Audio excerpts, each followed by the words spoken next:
தெறிக்கவிடும் காரம் நிறம் சுவையை தருகிறது. ஆச்சி மிளகாய் தூள் தெறிக்கவிடும் காரம் நிறம் சுவை. தமிழர்களின் நம்பர் 1 சாய்ஸ் தமிழ் மேட்ரிமோனி.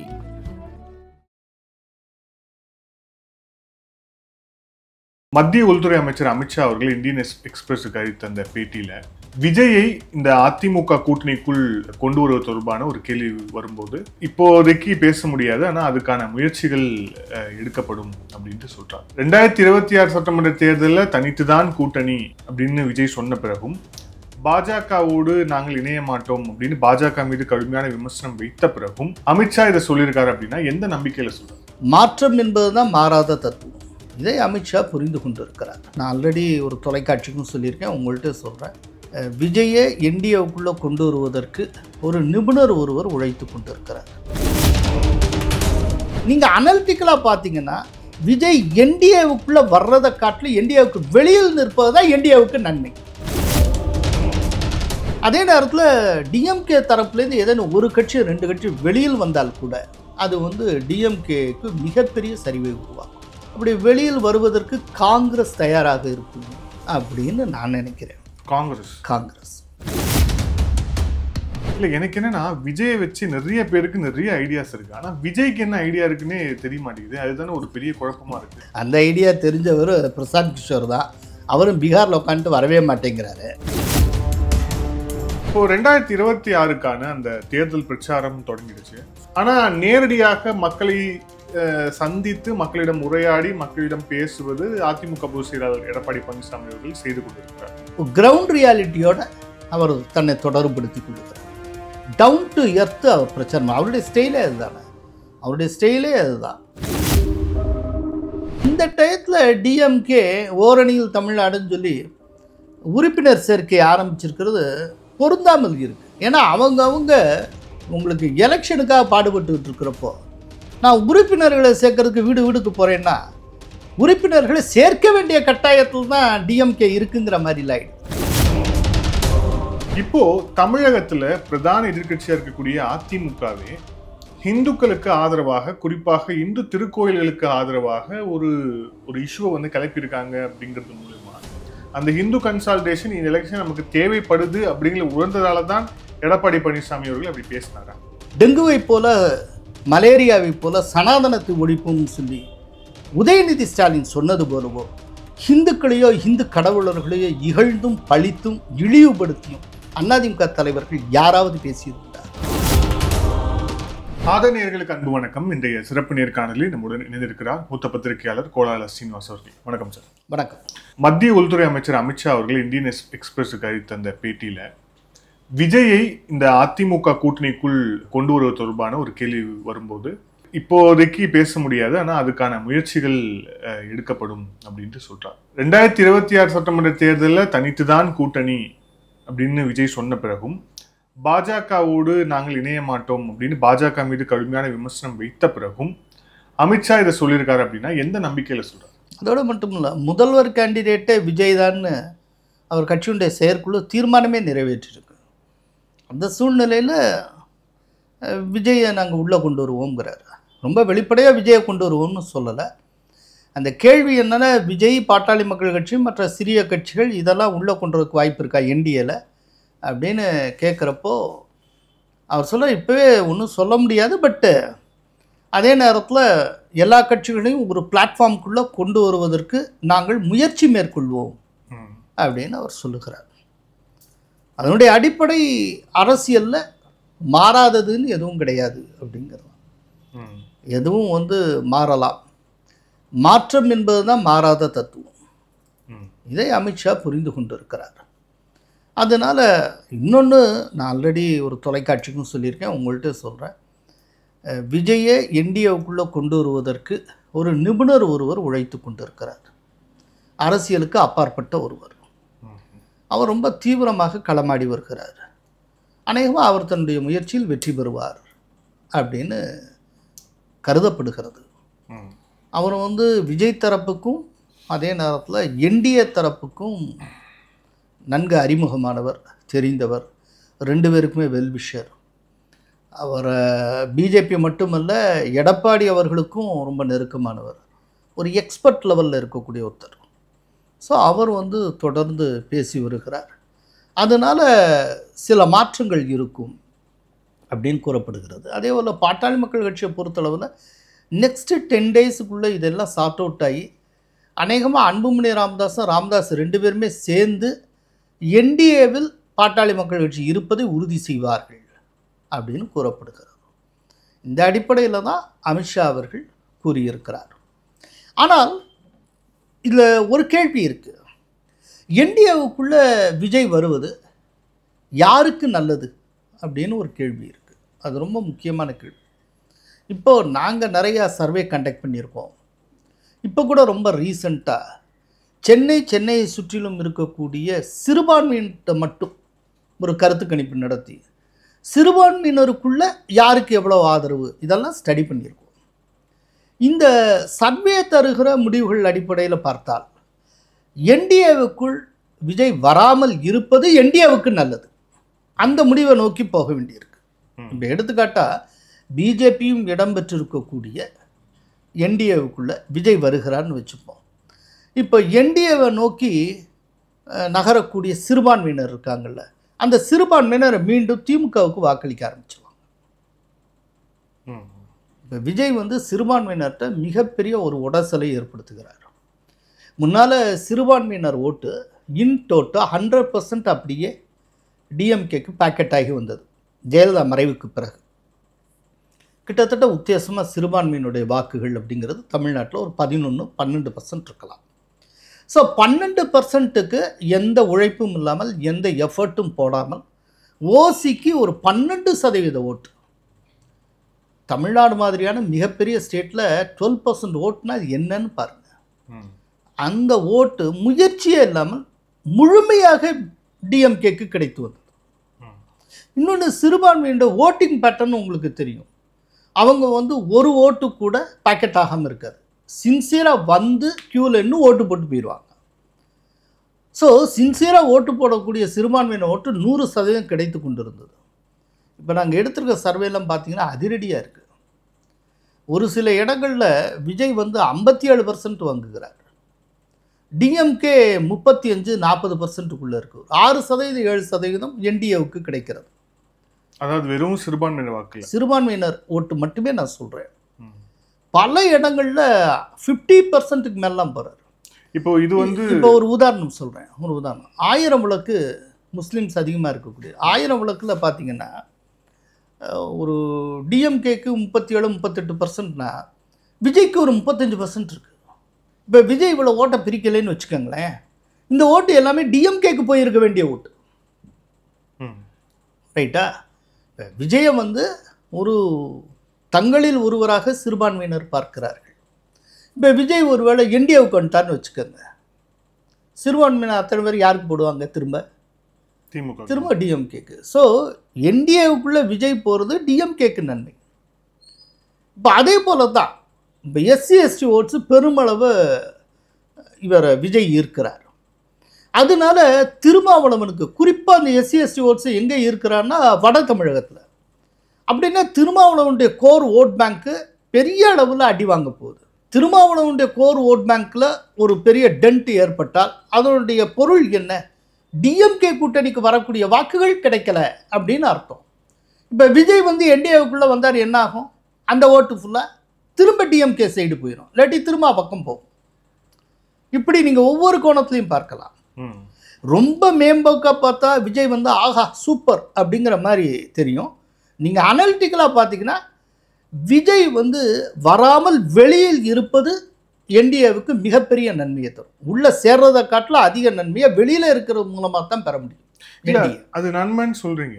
ஆனால் ஒருவேளை ஒரு வலுவான ஒரு தேர்ட் பிளேயர் வந்து எமர்ஜ் ஆயிட்டார் அப்படின்னா ஒருவேளை கர்நாடகா மாதிரியான சூழல் ஏற்பட வாய்ப்பு இருக்குல்ல? இது எல்லாம் நம்ம கற்பனைங்க. நம்ம இது வரைக்கும் தமிழ்நாடு அரசியலில் இன்னைக்கு வரைக்கும் ஒரு 3வது ஃபோர்ஸ் அப்படிங்கிறது எப்போவாவது சக்ஸஸ் பண்ணியிருக்குன்னு சொல்லுங்கள். ஏதாவது ஒரு தடவை, ஒரு முன்னுதாரணம் கூட கிடையாது. ஆனால் இப்போ இது முன்னுதாரணம் இல்லைங்கிற காரணத்தினால இப்போ விஜய் வந்து இந்த ரெண்டுக்குள்ளே ஒன்றா இருக்கணும் அப்படின்னு சொல்லிட்டு என்டிஏவுக்குள்ளே வந்தார்னா விஜய் வந்து முதல்ல ஸ்பாய்லர் ரோல் ப்ளே பண்ண முடியாது. ஏதோ ஒரு கூட்டணிக்குள்ளே தான் இருப்பார். ஸ்பாய்லர் ரோலே ப்ளே பண்ண முடியாது. அவர் மேஜராக பெரிய அளவில் ஸ்பாய்லர் ரோல் யாருக்கு எதிராக ப்ளே பண்ணுறாருன்னா டிஎம்கேக்கு எதிராக. இப்போ பெண்களுடைய ஓட்டு பார்த்தீங்கன்னா 18லேருந்து 40% பெண்களுடைய வாக்குகளை விஜய் பெறுகிறார். இப்போ இதன் மூலமாக நீங்கள் மகளிர் உரிமை தொகை அது இதுன்னு கொடுத்து தாய்க்குலத்தினுடைய ஓட்டை ஒரு வெற்றிகரமாக ரொம்ப ரீசன்ட் டேஸில் டிஎம்கே கவர் பண்ணியிருந்ததில்ல, இப்போ அது உடையுது. இப்போ அதே போல் இன்னொன்று சொல்கிறேனே, ஆன்டி மோடி ஓட்ஸ் இருக்குல்ல தமிழ்நாட்டில் இருக்க 100% டிஎம்கேக்கு பேக்கெட் ஆகிட்டு இருந்தது. இப்போ விஜய் வர்றது மூலமாக அது மோர் தென் 50% விஜயை நோக்கி போகுது. இப்போ விஜயை மோடி பக்கம் வந்துட்டார்னு வச்சுப்போம், என்டிஏவுக்குள்ளே வரான்னா இப்போ அந்த ஓட்டு ஃபுல்லாக யாருக்கு போகும்? டிஎம்கேக்கு தான். அதுதான் சொல்கிறேன். நீங்கள் அனலிட்டிக்கலாக பார்த்தீங்கன்னா விஜய் என்டிஏவுக்குள்ளே வர்றதை காட்டிலும் என்டிஏவுக்கு வெளியில் நிற்பது தான் என்டிஏவுக்கு நன்மை. இல்லை, அப்போ என்டிஏக்கான ஒரு கோர் ஓட் பேங்க் என்னன்னு நினைக்கிறீங்க? ஏன்னா இதில் நம்ம வந்து சிறுபான்மையினரை சேர்த்துடுறோம். ரைட். கோர் ஓட் பேங்க் அப்படிங்கிறது அதுக்கப்புறம் வந்து சிறுபான்மை தலித் சமூகம் உள்ளிட்டவர்களையும் உள்ள சேர்க்கிறோம். ஸோ இளைஞர்களையும் சேர்க்கிறோம், பெண்களையும் சேர்க்கிறோம் அப்படின்னா அப்போ என்டிஏவுடைய கோர் ஓட் பேங்க் பெருவாரியா ஆண்களுடைய ஓட்டு, குறிப்பாக 40 வயசுக்கு மேற்பட்டவர்களுடைய ஓட்டு, இந்த ஆட்சியின் மீது அதிருப்தியாக இருக்கிறவர்களுடைய ஓட்டு, எல்லாவற்றுக்கும் மேலாக கட்சியினுடைய கோர் ஓட்டு. இப்போ ஏடிஎம்கேக்கு போன தடவை பெரிய கூட்டணின்னு ஒன்றுமே இல்லாத நிலையில் 23% இருந்தது. அப்படின்னா என்ன? அது கட்சி தொண்டர்களுடைய ஓட்டு. அதுக்கு கீழே இனிமேல் ஏடிஎம்கே போகிறதுக்கு வாய்ப்பு இல்லை. அதுதான். அப்போ அந்த 23 என்டிஏ பெற்ற ஒரு 18% எடுத்துக்கோங்க, இப்போவே 41% இருக்குது. இந்த தடவை என்ன நடக்க போகுது அப்படின்னா ஒரு ஆச்சரியமான ஒரு விஷயம் நடக்கும்.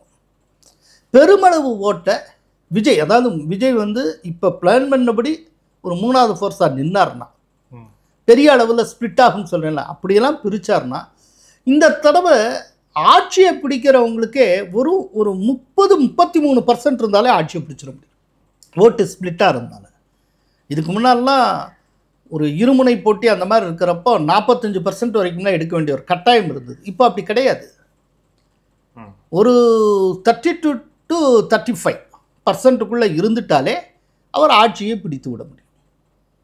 அப்படிப்பட்ட ஒரு சூழ்நிலை உருவாகும். இன்றைக்கி ஒரு ரஃப் எஸ்டிமேஷனே நான் சொல்கிறேன் 41% இருக்குது இவங்களுக்குள்ள. இதில் டிஎம்கே தரப்புலேருந்து ஏதோ ஒரு கட்சியோ 2 கட்சியோ வெளியில் வந்தால் கூட எல்லாமே கொடை செஞ்சிடும். அப்போ என்டிஏ வந்து ஸ்வீப் பண்ணும். அதாவது விஜய் உள்ளே வராமலே, நான் ஆல்ரெடி சொல்லிட்டேன், விஜய் உள்ளே வந்தால் என்டிஏவுக்கு நஷ்டம், வெளியில் இருந்தால் என்டிஏவுக்கு லாபம். அதை நான் ஆல்ரெடி சொல்லி முடிச்சிட்டேன். அதே நேரத்தில் டிஎம்கே தரப்புலேருந்து ஏதேனும் ஒரு கட்சி 2 கட்சி வெளியில் வந்தால் கூட அது வந்து டிஎம்கேக்கு மிகப்பெரிய சரிவை உருவாக்கும். அப்படி வெளியில் வருவதற்கு காங்கிரஸ் தயாராக இருக்கும் அப்படின்னு நான் நினைக்கிறேன். காங்கிரஸ் அதுக்கு ஒரு காரணம் இருக்குது. ஓகே, அது என்னன்னு சொல்கிறேன். காங்கிரஸ் இந்த சட்டப்பேரவை தேர்தலில் பெருசாக என்ன சாதிச்சிட முடியும்னு நினைக்கிறீங்க? டிஎம்கே கொடுக்கக்கூடிய ஏதாவது எவ்வளோ சீட்டு கொடுக்குறாங்களோ அதில் ஏதோ ஓரளவுக்கு ஜெயிப்பாங்க. இதை தாண்டி தமிழகத்தில் அவங்க என்ன சாதிச்சிட முடியும்? ஓகே, இப்போ அதே நேரத்தில் அவங்க காங்கிரஸ் வந்து விஜயோட ஒரு கூட்டணி வைக்கிறதுன்னு வச்சுப்போம். லெட் அஸ் அஸ்யூம் விஜய் இன்னைக்கு கேரளாவில் இருக்கக்கூடிய மலையாள நடிகர்களை காட்டிலும் ஹைலி பாப்புலர். எஸ், எப்போதுமே விஜயோட படம்னா கேரளாவில் ஹவுஸ்ஃபுல். இப்போது விஜயோட அலையன்ஸ் வச்சு விஜயை கேரளா எலெக்ஷனில் காங்கிரஸ் பயன்படுத்தியது அப்படின்னா திட்டவட்டமாக அவங்க ஆட்சியை பிடிச்சிருவாங்க. விஜயோட அலையன்ஸ் வச்சால் இங்கே பெருசாக சாதிக்க முடியாது, ஆனால் ஒரு ஸ்டேட்டில் ஆட்சி கிடச்சிரும், பக்கத்தில் இருக்க மாநிலத்தில். அவ்வளோ பெரிய அனுகூலம் விஜயோட அலையன்ஸ் வைக்கிறதுக்கு இருக்குது. இது காங்கிரஸ் யோசிக்கும்னு நினைக்கிறேன். அங்கே கொஞ்சம் சிந்திக்கிறதுக்கு தயாராக இருக்கிறவங்க யோசிப்பாங்க இருந்தால் சொல்கிறேன். ஏன்னா கேரளாவில் ஒரு பெரிய மாற்றத்தை விஜயினால் உருவாக்க முடியும். இப்போ தொடர்ந்து 2வது முறையாகவும் பினராயி விஜயன் இடதுசாரி ஆட்சி நடந்துகிட்டு இருக்கு. கண்டினியூஸாக 10 years. இப்போ இதுலேருந்து ஒரு பிரேக் வேணும். எப்படியா காங்கிரஸ் இந்த தடவை ஜெயிச்சு ஆட்சியை கைப்பற்றணும்னா விஜயை யூஸ் பண்ணலாம். இங்கே தமிழ்நாட்டில் இவங்க என்ன சாதிக்க போகிறாங்க? 10 சீட்டு 15. அதுக்கு பதிலாக பக்கத்தில் இருக்க கேரளாவில் ஒரு ஆட்சியை பிடிச்சிடலாமே விஜயோட அலையன்ஸ் வைக்கிறது மூலமாக. இல்ல ஆனா அதனால வந்து இந்த டிஎம்கே உடைய அலைன்ஸ் அப்படிங்கிறது பாதிக்கப்படும். ரெண்டாவது 2029 டிஎம்கேயோட அலையன்ஸ் பாதிக்கப்பட்டால் டிஎம்கேயோட அலையன்ஸ் டிஎம்கேக்கு நஷ்டம், காங்கிரஸ்க்கு என்ன நஷ்டம்? அதே நேரத்தில் காங்கிரஸ் இங்க ஏன் சார் 10 சீட்டு ஜெயிக்கிற இடத்துல ஒண்ணுமே ஜெயிக்காம போனாலும் அவங்களுக்கு என்ன சார் தமிழ்நாட்டில் நஷ்டம்? நான் ஒன்று கேட்குறேன், தமிழ்நாட்டில் காங்கிரஸுக்கு இழக்கிறதுக்கு என்ன சார் இருக்கு? ஒண்ணுமே கிடையாது சார். ஆனால் விஜயோட வைக்கக்கூடிய ஒரு தோழமை, ஒரு கூட்டணி, இதன் மூலமா பக்கத்தில் இருக்க கேரளாவில் நீங்கள் ஆட்சியை பிடிச்சிடலாமே. அது எவ்வளோ பெரிய விஷயம்? 10 வருஷமா அவங்க ஆட்சியே இல்லாத ஒரு மாநிலத்தில் மீண்டும் ஆட்சியை கட்டமைக்கலாம்ல. இனி இந்த ஜென்மாக்குள்ள உங்களுக்கு தமிழ்நாட்டில் காங்கிரஸ் ஆட்சிங்க வரப்போகிறதே கிடையாது. இன்னொரு யுகமாகும், அதுக்கெல்லாம் வாய்ப்பே கிடையாது. இங்கே 10 சீட்டு 15 சீட்டுக்கு அல்லாடுறதுக்கு அங்கே ஒரு ஸ்டேட்லேயே ஆட்சியை பிடிச்சிடலாமே. அதுக்கான வாய்ப்புகள் இருக்குது, மறந்துடாதீங்க. ஸோ விஜய் அந்த மாதிரியும் காங்கிரஸ் யூஸ் பண்ணலாம். ஸோ அதனால அப்படி ஒரு ஐடியா இருக்குது. இல்லை எனக்கு என்னன்னா விஜயை வச்சு நிறைய பேருக்கு நிறைய ஐடியாஸ் இருக்கு. ஆனால் விஜய்க்கு என்ன ஐடியா இருக்குன்னே தெரிய மாட்டேங்குது. அதுதானே ஒரு பெரிய குழப்பமா இருக்கு. அந்த ஐடியா தெரிஞ்சவர் பிரசாந்த் கிஷோர் தான். அவரும் பீகாரில் உட்காந்துட்டு வரவே மாட்டேங்கிறாரு. ஆமாம், அவர் பீகார் எலெக்ஷனில் கான்சன்ட்ரேட் பண்ணுறாரு. அவர் ஜன்ஸ்வராஜ் அப்படின்னு சொல்லிட்டு ஒரு கட்சியை ஆரம்பித்து அதுக்காக, அதனால் இப்போதைக்கு வரமாட்டேன்னு அவர் கடிதம் எழுதியிருக்கிறதாகவும் தகவல் சொல்லியிருக்கிறதா நம்ம கேள்விப்படுறோம். அவர் டிசம்பரில் தான் திரும்ப விஜயோட ஜாயின் பண்ணுறாரு. அது வரைக்கும் ஜான் ஆரோக்கியசாமி தான் எல்லாம் பார்த்துக்கிறாரு அப்படிங்கிறாங்க. அது ஒரு பக்கம். பட்டு விஜயோட ஐடியா என்னங்கிறது அவங்க செயற்குழு தெளிவுபடுத்திட்டு தான் நான் பார்க்குறேன். விஜய் தலைமையில் தனித்து கூட்டணி, அப்புறம் விஜய் தான் சீஃப் மினிஸ்டர் கேண்டிடேட், இந்த ரெண்டும் அவங்க தெளிவுபடுத்திட்டாங்க. அதுதான் விஜயோட ஐடியா. இப்போ அது விஜயுடைய ஐடியாவை விஜயோட நாலேஜ் இல்லாமல் அதை எப்படி சொல்லியிருப்பாங்க? விஜய் தானே அந்த கூட்டத்துக்கே தலைமை தாங்கினார். விஜய் முன்னிலையில் தானே இந்த தீர்மானம் இது எல்லாமே நிறைவேற்றப்பட்டது. ஸோ அதுதான் விஜயோட ஐடியா. இல்லை ஆனாலும் அதில் அவர் சொன்னதை உறுதியாக எடுத்துக்க முடியாது அப்படிங்கிறதுனால தானே இந்த ஸ்பெகுலேஷன்ஸ் எல்லாமே வருது. சார் இதில் என்னன்னா, அவர் சொல்கிறத உறுதியாக எடுத்துக்க முடியாது அப்படிங்கிற உணர்வை யார் உருவாக்குறா? மீடியா பிளேயர்ஸ் தானுங்க. மீடியாஸ் தானுங்க அப்படிலாம் இன்டர்பிரட் பண்ணுது. தமிழ்நாட்டை பொறுத்தளவில் தொலைக்காட்சி மீடியாக்கள் அப்படிங்கிறது கிட்டத்தட்ட திமுகவுடைய தோழர்கள் தானுங்க. தமிழ்நாட்டில் என்ன கலைஞர் டிவி மட்டுமா திமுக டிவின்னு நினைக்கிறீங்க? அப்புறம் என்ன? இப்போ 2026க்கான அந்த தேர்தல் பிரச்சாரம் தொடங்கிடுச்சு. ஃபுல் ஃப்ளெஜ்டாக வந்து தொடங்கிடுச்சுன்னு பார்க்குறோம். ஒரு பக்கம் அதிமுகவுடைய பொதுச் செயலாளர் அவர் வந்து சுற்றுப்பயணத்தை தொடங்கியிருக்கிறார். அதுக்கு முன்பாகவே திமுகவில் ஓரணியில் தமிழ்நாடு அப்படின்னு அவங்க ஒரு கேம்பெயினை வந்து ஸ்டார்ட் பண்ணி அது போயிட்டுருக்காங்கன்ற பார்க்குறோம். ஆனால் நேரடியாக மக்களை சந்தித்து மக்களிடம் உரையாடி மக்களிடம் பேசுவது அதிமுக பொதுச் செயலாளர் எடப்பாடி பழனிசாமி அவர்கள் செய்து கொண்டிருக்கிறார். ஸோ இப்போ அவருடைய அந்த பிரச்சாரத்தை வந்து நீங்கள் இப்போ ஃபாலோ பண்ணீங்களா? அது எப்படி இருக்குன்னு நீங்கள் நினைக்கிறீங்க? ஆக்சுவலாக மக்களை தொடுற மாதிரி போகுது. அது எப்படின்னா கிரவுண்ட் ரியாலிட்டியோட அவர் தன்னை தொடர்புபடுத்தி கொள்ளுகிறார். டவுன் டு எர்த்து அவர் பிரச்சாரம். அவருடைய ஸ்டைலே அதுதான். ஸோ அதன்படி அவர் போகிறார். இல்லை என்னென்னா, இந்த டயத்தில் டிஎம்கே ஓரணியில் தமிழ்நாடுன்னு சொல்லி உறுப்பினர் சேர்க்கை ஆரம்பிச்சிருக்கிறது பொருந்தாமல் இருக்குது. ஏன்னா அவங்க உங்களுக்கு எலெக்ஷனுக்காக பாடுபட்டுக்கிட்டு இருக்கிறப்போ நான் உறுப்பினர்களை சேர்க்கறதுக்கு வீடுக்கு போகிறேன்னா உறுப்பினர்களை சேர்க்க வேண்டிய கட்டாயத்தில் தான் டிஎம்கே இருக்குங்கிற மாதிரி ஆயிடுது. அது ஒரு பலவீனத்தில் காட்டுது. இந்த டயத்தில் கவுண்டர் அவங்க பிரச்சாரத்துக்கு கிளம்பி இருக்கணும். இப்போ தான் உறுப்பினரையே சேர்த்துக்கிட்டு இருந்தா தேடி போய் கதவை தட்டி உறுப்பினர்களை சேர்க்க வேண்டிய ஒரு கட்டாயத்தில் டிஎம்கே இருக்குன்னா அது பலத்தின் அறிகுறியா பலவீனத்தின் அறிகுறியா? இந்த டயத்தில் இந்த டிரைவே ஆரம்பிச்சிருக்கக்கூடாது. இது வேறு விதமான சமிக்கைகளை கொடுக்குது. அதோட இப்போ எடப்பாடி பழனிசாமி பேசுகிறப்ப மகளிர் உரிமை தொகை 1500 கொடுப்போம்னு அவர் சொல்லியிருக்கிறது. அது ரொம்ப முக்கியமான ஒரு விஷயம். அதை இவங்க தொடர்ந்து பிரச்சாரத்தை கொண்டு போகணும். இல்லை அது ரொம்ப டூ ஏர்லின்னு பார்க்கலையா? ஏன்னா எப்பவுமே வழக்கமாக தேர்தலுடைய பிரச்சாரம் ஒரு பக்கம் போகும், அதுக்கப்புறம் வந்து தேர்தல் அறிக்கைன்னு தனியாக இருக்கும். தேர்தல் அறிக்கையில் தான் அந்த வாக்குறுதிகள்னு தரப்படும். ஸோ இப்போ இதை ஓரலாக இவர் அறிவிச்சிட்டாரு. ஒருவேளை திமுக நாளைக்கு வந்து அவங்களோட தேர்தல் அறிக்கை 2500 ரூபா கொடுப்போம் அப்படின்னு சொன்னாங்கன்னா அது எப்படி அதை ஹேண்டில் பண்ணும்? இல்லை, அந்த இடத்துல ரொம்ப விவரமாக எடப்பாடி செயல்பட்டுருக்காருன்னு நான் சொல்லுவேன். ஓகே. ஏன்னா எடப்பாடி பழனிசாமி நாங்கள் வந்தால் 1500 தருவோம்னு சொல்லலை. அவர் என்ன பேசினா எக்ஸாக்ட் இதை நீங்கள் போட்டு பாருங்கள் தெரியும். அவர் என்ன சொல்லியிருந்தார்னா, ஏடிஎம்கேயை நீங்கள் வரவிடாமல் செய்ததன் மூலமாக 1500 ரூபாய் உங்களுக்கு கிடைக்கிறத நீங்கள் தவற விட்டுட்டீங்க. அதாவது 2021 தந்த ஆமாம், நீங்கள் ஏடிஎம்கே வரவிடாமல் செஞ்சதன் மூலமாக 1500 ரூபாய் மகளிர் உரிமை தொகை கிடைக்கிறத நீங்கள் தவற விட்டுட்டீங்க. ஆனால் நாங்கள் திரும்ப ஆட்சிக்கு வந்தால் உங்களுக்கு கொடுப்பதற்கு ரொம்ப ஒரு சிறப்பான பல திட்டங்கள் எல்லாம் நாங்கள் வச்சுருக்கோம் அப்படின்னு தான் சொன்னார். அவர் 1500 ரூபாயை தவற விட்டுட்டீங்க அப்படிங்கிறத 1500 ரூபாய் கொடுப்போம்னு சொன்னதை மீடியாக்கள் மிஸ்ரெப்ரசன்ட் பண்ணாங்க. ஸோ எவ்வளவுங்கிறத சொல்லலை. அவர் எப்படி இப்போவே சொல்லுவார்? அவருக்கு 40 வருஷம் அனுபவம் இருக்குல்ல. நாளைக்கு டிஎம்கே வந்து 2000 சொன்னால் இவர் 2500ன்னு சொல்லிடுவார். அதுக்காகத்தானே நிறுத்தி வச்சிருக்கு. அவர் எந்த இடத்துலையும் 1500 தருவேன்னு சொல்ல. நீங்கள் டிஎம்கே கொண்டு வந்தது மூலமாக 1500 ரூபாய் உங்களுக்கு கிடைக்கிறத நீங்கள் கோட்டை விட்டீங்க, நீங்கள் இழந்துட்டீங்க. உங்களுக்கு பல சிறப்பான திட்டங்களை நாங்கள் வச்சுருக்கோம், ரொம்ப பெரிய அளவில் உங்களுக்கு தர்றதுக்கு அப்படின்னு அவர் சொல்லியிருந்தார். இதில் பாஜகவுடைய அந்த தேர்தல் அவங்களுடைய அந்த எலெக்ஷன் ஸ்ட்ராட்டஜிலேயே ஹிந்து கன்சாலிடேஷன் அப்படிங்கிறது மைய புள்ளியாக இருக்கும். பல மாநிலங்களை நாம் இதை பார்த்துருக்குறோம். இப்போ தமிழகத்துல பிரதான எதிர்க்கட்சியா இருக்கக்கூடிய அதிமுகவே ஹிந்துக்களுக்கு ஆதரவாக, குறிப்பாக இந்து திருக்கோயில்களுக்கு ஆதரவாக ஒரு இஷ்யூவை வந்து கிளப்பியிருக்காங்க அப்படிங்கிறது மூலமா, அந்த இஷ்யூ பத்தி நான் அப்புறம் வரேன். அதோட பேசிக் ஐடியா அப்படிங்கிறது அந்த ஹிந்து கன்சாலிடேஷன் இந்த எலெக்ஷன் நமக்கு தேவைப்படுது அப்படிங்கிற உணர்ந்ததால தான் எடப்பாடி பழனிசாமி அவர்கள் அப்படி பேசினாரா? அப்படி சொல்லவே முடியாது. முதல் விஷயம், இந்துக்களுக்கு ஆதரவாக எடப்பாடியார் பேசினார், அதிமுக பேசினார். இந்துக்களுக்கு எதிராக எப்போது அதிமுக பேசியிருக்கா? அப்படி ஒரு உதாரணம் எனக்கு காட்டியிருக்கேன் பாப்பா. பெரியார் அவங்க தலைவர் பெரியாரத்தானுங்க சொன்னாங்க, மற்றபடி இந்துக்களுக்கு எதிராக என்னைக்கா பேசியிருக்காங்களா? இல்லை. அப்புறம் என்ன?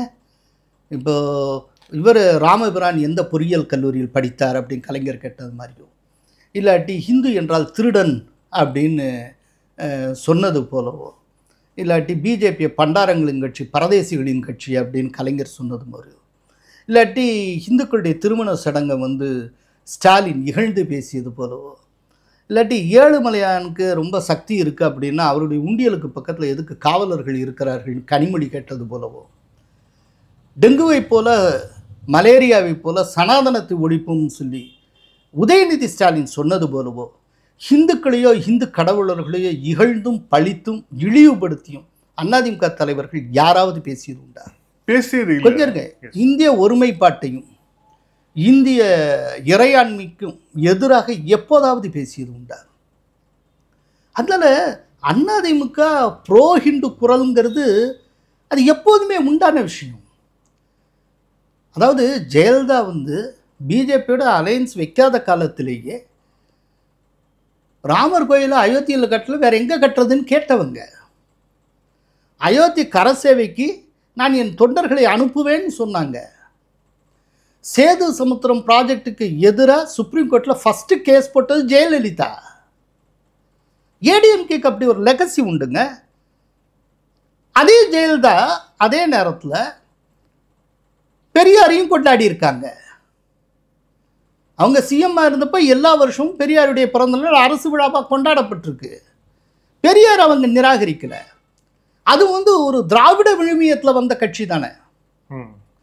பெரியாரை எதற்கு நிராகரிக்கணும்? பெரியாரை நிராகரிக்கலை. ஆனால் அதே நேரத்தை இந்துக்களையும் இந்து கடவுளையும் எதிர்த்ததும் கிடையாது.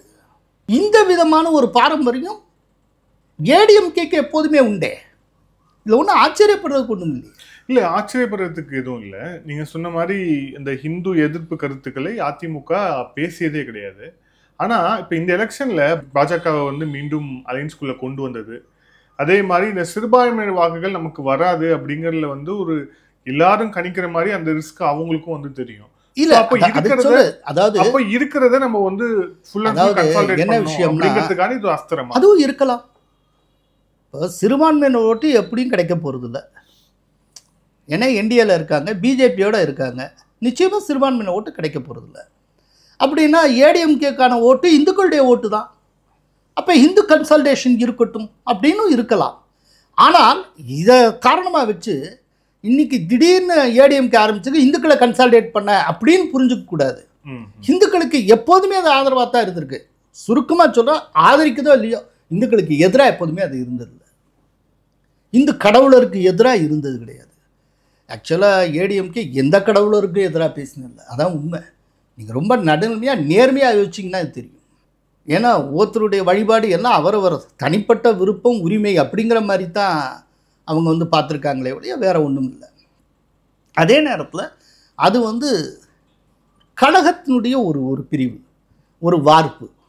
திராவிடர் கழகம், திராவிட முன்னேற்றக் கழகம், அண்ணா திராவிட முன்னேற்றக் கழகம் அப்படிங்கிறப்போ அந்த ஒரு வார்ப்பில் வர்ற காரணத்தினால அவங்க பெரியார் அண்ணாவை கைவிட்டது கிடையாது. அந்த அந்த கட்சியுடைய பேரே அதிமுக அப்படிங்கிறதான் பேர், ரைட்டா. அதே நேரத்தில் எம்ஜிஆர் வந்து அனைத்திந்திய அப்படிங்கிற ஒரு ப்ரிஃபிக்ஸ் ஒன்று சேர்த்தார். அதன் மூலமாக முதன்முறையாக திராவிட இயக்க பாரம்பரியத்தில் வந்து ஒரு அரசியல் கட்சி தன்னை தேசிய நீரோட்டத்தோடு இணைத்து கொண்டது. என்றைக்குமே தேசியத்துக்கு எதிராக ஏடிஎம்கே பேசின கிடையாது எனக்கு தெரியும். நீங்கள் ஏடிஎம்கேனுடைய பைலாஸில் 2வது பைலா படித்து பாருங்கள். முழுக்க முழுக்க இந்திய இறையாண்மை ஒருமைப்பாட்டை வலியுறுத்தி இருக்கும். அது வந்து அதிமுக உடையது அப்படிங்கிறத மறைச்சிட்டு நீங்கள் படிச்சிங்கன்னா, நீங்கள் வாசிச்சிங்கன்னா அது பிஜேபியோட மாதிரி இருக்கும். எம்ஜிஆர் காலத்தில் அப்படி தான் எழுதியிருந்தார். இதில் இப்போ இந்த இந்தியன் எக்ஸ்பிரஸோடைய இந்த அமித்ஷாவுடைய பேட்டியிலேருந்து நம்ம இந்த பேட்டியை தொடங்கணும். அதில் இன்னொரு விஷயம் குறிப்பாக சொல்லும்போது, இந்த கூட்டணி ஆட்சி, அதாவது நீங்கள் வந்து அரசாங்கத்தில் வந்து அங்கம் வகிப்பீர்களா அப்படின்னு கேட்கும்போது ஆம் அப்படின்னு ஒரு பதிலோடு போயிருக்காரு. இல்லை என்னன்னா, தொடர்ச்சியாக வந்து கூட்டணி ஆட்சின்னு ஒரு தினமலர் தினத்தந்திக்கு கொடுத்த பேட்டி ஆகட்டும், தொடர்ச்சியாக அந்த பஸ் இருந்துகிட்டே இருந்தது. இப்போ மீண்டும் அந்த பஸ் வந்து இன்னைக்கு காலிலேருந்து திருப்பி இந்த இன்டர்வியூ ஒட்டி வந்திருக்கு.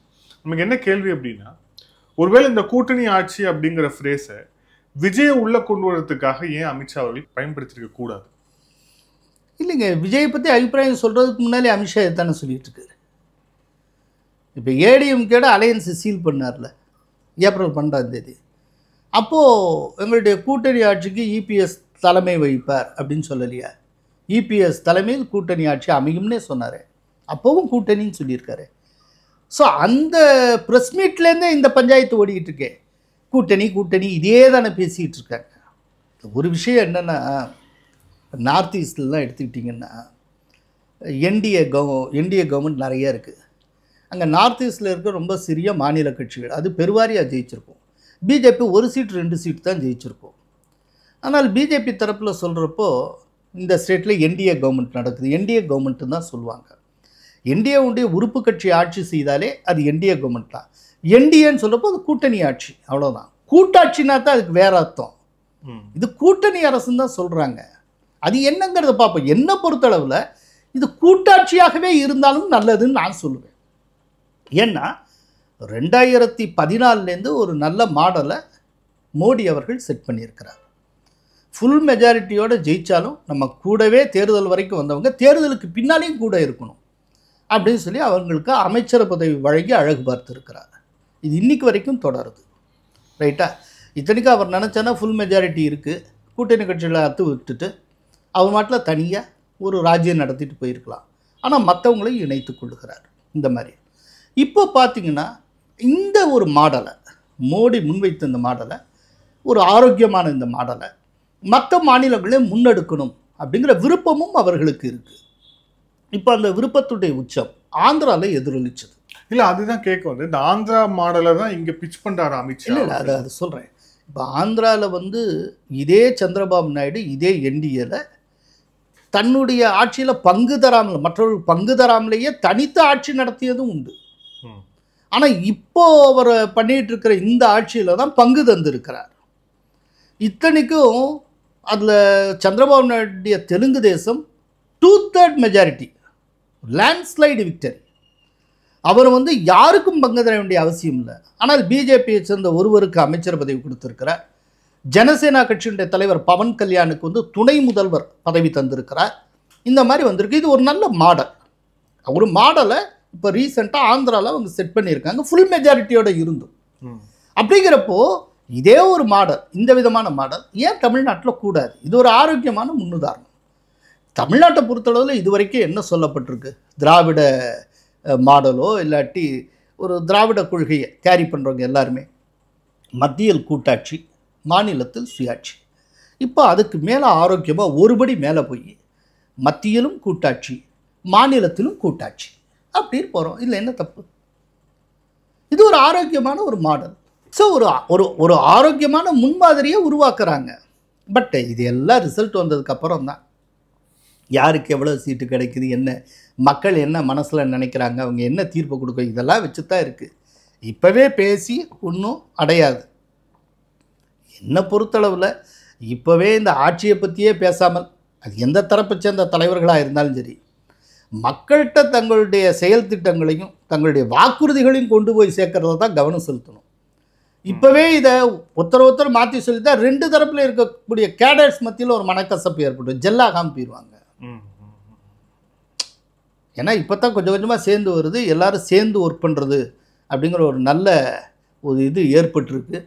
இப்போ எடப்பாடி பழனிசாமி அவர்கள் பிரச்சாரத்தை தொடங்கின அன்றைக்கி நயினார் நாகேந்திரன் போயிருக்கிறார், எல் முருகன் போயிருக்கிறார், வானதி சீனிவாசன், சுதாகர் ரெட்டி, அரவிந்த் மேனன் எல்லோரும் போயிருக்காங்க. எல்லாம் நல்ல தொடக்கம். இப்போ 27, 28 அரியலூர் கங்கை கொண்ட சோழபுரத்துக்கு மோடி வருகிறார். அங்கே நடக்கக்கூடிய ஒரு கூட்டத்தில் அவரோட எடப்பாடியும் பங்கேற்பார் என்று தகவல்கள் வருகின்றன. இதெல்லாம் ஒரு நல்ல முன்னெடுப்பு. ஸோ இப்படி பிரச்சாரத்தை தான் சொல்லணும். மக்களில் தீர்ப்பு தரணும். தீர்ப்பு வர்றதுக்கு முன்னாடி இப்படியா அப்படியான்னு 2 தரப்புலையும் பேசிக்கிட்டு இருக்கிறது இல்லை, எனக்கு உடன்பாடு இல்லை.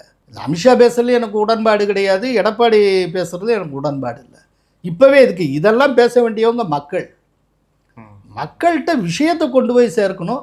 குறிப்பாக திமுகவுக்கு எதிராக இருக்கக்கூடிய அதிருப்தியை கோபமாக மாற்ற வேண்டும். அந்த வேலையைத்தான் பார்க்கணுமே ஒழிய இப்படி மாறி மாறி சொல்லி இந்த 2 கேடர்ஸ்குள்ள கோபத்தை உருவாக்கிக்கிட்டே இருக்கிறது என்ன புத்திசாலித்தனம்? இதனால எதுவும் நடக்க போகிறது இல்லை.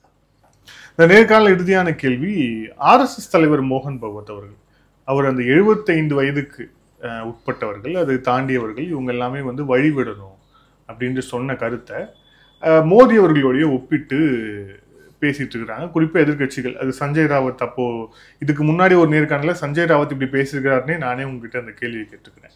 இப்போ மீண்டும் அது விவாத பொருளாக மாறி இருக்கிறது. உங்களுடைய பார்வை என்ன? அதாவது வர செப்டம்பர் மாதம் மோடி அவர்களுக்கு 75 முடிஞ்சு 76 வரப்போகுது. இதில் ஒரு முக்கியமான விஷயம் என்னென்னா, அதே செப்டம்பர் மாதம் மோகன் பாகவத்துக்கு 75 முடிஞ்சு 76 ஆகும். அதனால் மோகன் பாகவத் பேசினது மோகன் பாகவத்துக்கும் பொருந்தும். அதை வந்து நம்ம மறந்துடக்கூடாது. அங்கே வந்து ஆர்எஸ்எஸ்னுடைய ஒரு மாபெரும் தலைவராக விளங்கிய பிங்லே அப்படிங்கிறவ பற்றின ஒரு புத்தக வெளியீட்டு நிகழ்ச்சி கடந்த 9ஆம் தேதி நாக்பூரில் நடைபெற்றது. அதில் மோகன் பாகவத் பேசுகிறப்போ, தலைவர்கள் 75 வயது ஆயிடுச்சுன்னா அவங்களாவே ஒதுங்கிடணும். ஒரு தடவை பிங்லே அவர்கள் கூறுறப்போ என்ன சொன்னார் அப்படின்னா, 75 வயசு ஆயிடுச்சுன்னா அப்போ வந்து ஒருத்தன் பொன்னாடை போத்துறான்னா அதனுடைய பொருள், அப்பா உனக்கு வயசாயிடுச்சு ஒதுங்கிக்க, மற்றவங்க உள்ளே வரணும்னு அர்த்தம் அப்படின்னு அவர் சொன்னார். ஆக்சுவலாக இந்த கான்டெக்ஸ்டில் சொன்னால் இதை இப்படித்தான் புரிஞ்சுப்பாங்க அப்படிங்கிறது மோகன் பாகவத்துக்கு தெரியும். அது கூட தெரியாத அளவுக்கு அவர் அரசியல் தெரியாதவர் கிடையாது. நாட்டினுடைய தலைவிதியை தீர்மானிக்கக்கூடிய ஒரு சிலரில் அவரும் ஒருத்தர். அப்படிங்கிறப்ப தெரிந்தே சொல்லியிருக்கலாம். மோடி 75 வயசுக்கு மேலேயும் தொடர்வதில் ஆர்எஸ்எஸ்க்கு உடன்பாடு இல்லாமல் இருக்கலாம். ஏன்னா கடந்த தேர்தலிருந்து ஆர்எஸ்எஸ்க்கும் பிஜேபிக்கு இடையில் பலவிதமான மனக்கசப்புகள் இருக்குது. 2024 தேர்தலுக்கு சற்று முன்பாக மே மாதம் இந்தியன் எக்ஸ்பிரஸுக்கு கொடுத்த இன்டர்வியூவில் ஜேபி நட்டா ஒன்றை சொல்லியிருந்தார். ஒரு காலத்தில் ஆர்எஸ்எஸ் போன்ற அந்த சங் பரிவார அமைப்புகள் ஒத்துழைப்பின்றி பிஜேபி மேலே வர முடியாது அப்படிங்கிற ஒரு சூழல் இருந்தது. இன்றைக்கு மோடி என்கிற அந்த ஒரு தனிநபருடைய மாபெரும் எழுச்சியினால் ஆர்எஸ்எஸ் உதவி இல்லாமலேயே எங்களால் சாதித்து விட முடியும் அப்படிங்கிற நிலையை நாங்கள் எட்டி விட்டோம் அப்படின்னு சொல்லியிருந்தார். அதுக்கப்புறம்தான் ஆர்எஸ்எஸ் வந்து பெரிய அளவில் ஒத்துழைக்காமல் போயிற்று அப்படிங்கிற ஒரு கருத்து உண்டு. இதில் மாற்றி கருத்து சொல்கிறவங்களும் உண்டு. என்னென்னா, ஆர்எஸ்எஸ் இந்த மக்களவை தேர்தலை பொறுத்தளவில் பிஜேபிக்கு சில காரணங்களால் ஒத்துழைப்பே தரல. அது தல்லைங்கிறது தெரிஞ்சதுக்கப்புறம்தான் நீங்கள் தல்லைனாலும் எங்களால் முடியுங்கிறத சுட்டி காட்டுறதுக்காக ஜேபி நட்டா அப்படி சொன்னார் அப்படின்னு சொல்கிறவங்களும் உண்டு. இது எது சரி, கோழி முதல்லையா முட்டை முதல்லையா, இது மாதிரியான ஒரு கேள்வி நமக்கு தெரியாது. ஸோ அப்போலேருந்தே ஒரு கசம்சா இருந்தது. அதே போல் பிரைம் மினிஸ்டர் மோடி வந்து தேர்தலுக்கு முன்னால் கொடுத்த இன்டர்வியூவில் என்னுடைய அம்மா மறைவுக்கு பின்னால் தான் நான் உணர்ந்தேன் நான் கடவுளால் அனுப்பப்பட்டவன் என்று அப்படின்னு அவர் சொல்லியிருந்தார். அதை கிண்டல் செய்யக்கூடிய விதத்தில் எலெக்ஷன் ரிசல்ட்லாம் வந்ததுக்கப்புறம் இவர் மோகன் பாகவத் ஒரு கூட்டத்தில் பேசுகிறப்ப என்ன சொல்லியிருந்தார் அப்படின்னா, சிலர் வந்து கடவுளால் கடவுள் பெயரை சொல்லி வேறு ஒரு நிலைக்கு வந்தவர்கள் திடீரென்று அவர்களே கடவுளாக மாறி விடுகிறார்கள், திடீரென்று அவர்களே விஸ்வரூபம் எடுக்க தொடங்கி விடுகிறார்கள் அப்படின்னு அவர் சொன்னார், பேரை சொல்லாமல். அது மோடியை சொன்னார் அப்படின்னு சொல்லி பல பேர் புரிந்து கொண்டார்கள். இப்போது அந்த பஞ்சாயத்து இன்றைக்கும் தொடர்கிறது அப்படின்னு நாம் புரிந்து கொள்ளலாம். இதில் ஒரு விஷயம், 75 வயதுக்கு மேல் நீங்கள் வந்து முக்கிய பொறுப்புகளில் இருக்கக்கூடாது அப்படின்னு பிஜேபியில் எழுதப்பட்ட விதி அல்ல, சொல்லப்பட்ட விதி அவ்வளோதான். அதனுடைய பைலாஸில் அப்படி எதுவும் கிடையாது. இப்போ 75 வயசுக்கு மேலே ஆயிடுச்சுன்னு சொல்லிட்டு முரளி மனோகர் ஜோஷி, எல்கே அத்வானி, உமா பாரதி, சுஷ்மா ஸ்வராஜ், நஜ்மா ஹெப்துல்லா இவங்களுக்கு வாய்ப்பு மறுக்கப்பட்டிருக்கு. அதே நேரத்தில் 75 வயது ஆனதற்கு பிறகும் இவர் எடியூரப்பா அனுமதிக்கப்பட்டு 78-79 வயசில் அவர் பாதியிலேயே சிஎம் போஸ்ட்லேருந்து போனார். இதுவும் நடந்திருக்கு. அதனால் அது எழுதப்பட்ட விதி அல்ல. எழுதப்பட்ட விதி அல்ல அப்படிங்கிறதுனால அது மோடி வந்து அந்த விஷயத்தில் விதிவிலக்கை பெறலாம். இப்போ அமித்ஷாவும் ராஜ்நாத் சிங்கும் ஏற்கனவே சொல்லியிருக்கிறார்கள். அதுலேயும் குறிப்பாக அமித்ஷா தெளிவாகவே சொல்லியிருக்கிறார், 2029 தேர்தலிலும் மோடியைத்தான் பிரதமர் வேட்பாளர்னு அறிவித்து நாங்கள் கணம் காண்போம் அப்படின்னு அவர் சொல்லியிருக்கிறார். அதனால மோடியை இப்போதைக்கு அவர் பாதியில் போவார்னு எனக்கு தோணலை. ஆர்எஸ்எஸ்னுடைய சிந்தனை அதுவாக இருக்கலாம். ஆனால் ஒரு ஆர்எஸ்எஸ் தலைவர் அவர் சொல்லுகிறார், அவர் சொல்கிறது ஆர்எஸ்எஸ்க்கு பொருந்தும், பிஜேபிக்கு பொருந்துமா அப்படிங்கிறத பிஜேபி தான் தீர்மானிக்கும். நன்றி சார், பழைய கேள்வி. Thank you sir, thank you so much. நன்றி.